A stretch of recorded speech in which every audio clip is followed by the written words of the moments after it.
ઈ school સોફ્ટવેરમાં વિદ્યાર્થીઓના LC કાઢવા તેમજ નવા જીઆરની એન્ટ્રી કરવા માટે સૌથી પહેલા તો આપણે નવા વર્ષ એટલે કે 26-27માં જાશું.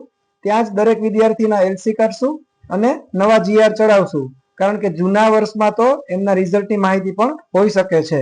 તો સૌથી પહેલા આપણે 26-27ના વર્ષમાં જશું. વિદ્યાર્થી મેનુમાં લિવિંગ સર્ટી ઇસ્યુ કરવામાં જશું, જેમાં આપણે વર્ગ મુજબ પણ આપણે એલસી પસંદ કરી શકીશું. અહીંયા આપણે ધોરણ 10 પસંદ કરીશું અને અપસંદ કરીશું. આથી 10માના બધા વિદ્યાર્થીઓ અહીંયા આવી જશે.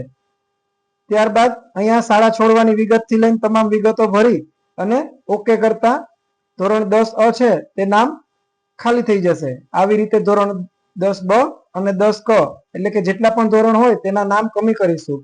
ધોરણ 10 ની જેમ ધોરણ 12ના પણ આપણે પહેલા નામ કમી કરીશું.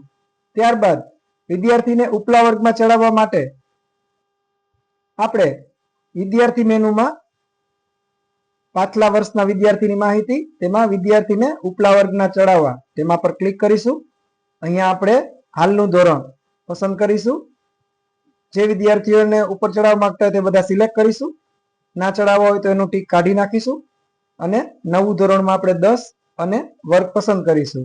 ત્યારબાદ સેવ કરતા આ 9 બ ના બધા જ વિદ્યાર્થીઓ 10 બ માં ટ્રાન્સફર થઈ જશે.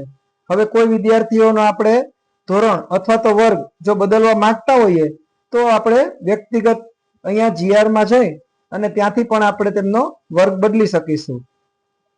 અહીંથી આપણે તેમનો વર્ગ બદલી શકીશું. તો આ રીતે વિદ્યાર્થીઓનો વર્ગ પાછળથી પણ આપણે ચેન્જ કરી શકીશું. તો આવી રીતે પહેલા તો આપણે 10માના અને ધોરણ 12ના એલસી ઇસ્યુ કરીશું. ત્યારબાદ 9મા વાળાને 10મામાં ટ્રાન્સફર કરીશું અને 11મા વાળાને 12મામાં ટ્રાન્સફર કરીશું. ત્યારબાદ ધોરણ 9નો નવો જીઆર નાખીશું. હવે જે મિત્રોને ઉચ્ચતર માધ્યમિક શાળા પણ છે તો તેમને 11મા ધોરણમાં એવા વિદ્યાર્થીઓ આવે છે જે આપણી શાળાના ધોરણ 10ના વિદ્યાર્થીઓ છે, તો તેના માટે જીઆરની એન્ટ્રીમાં જશું. અહીં આપણે ગુજરાતી જીઆરમાં જશું અને ઉચ્ચતર માધ્યમિકમાં આપણો જે રેગ્યુલર જીઆર આવતો હશે તે જીઆર નંબર, તેની દાખલ તારીખ, દાખલ ધોરણ, હાલનું ધોરણ પસંદ કર્યા બાદ અહીંયા લખ્યું છે તેમ F8 કરશું. અહીંયા 1 લખીશું.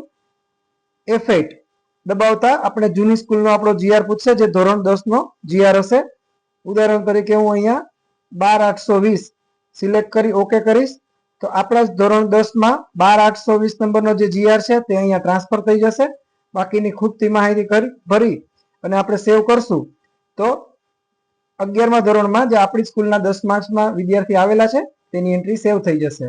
તો આવી રીતે સૌથી પહેલા આપણે 10મા અને 12માના નામ કમી કરીશું અને ત્યારબાદ જ 9મા અને 11માના નામની એન્ટ્રી કરીશું. પણ ખાસ યાદ રહે, નવું વર્ષ બનાવ્યા પછી આ કરવાનું રહેશે.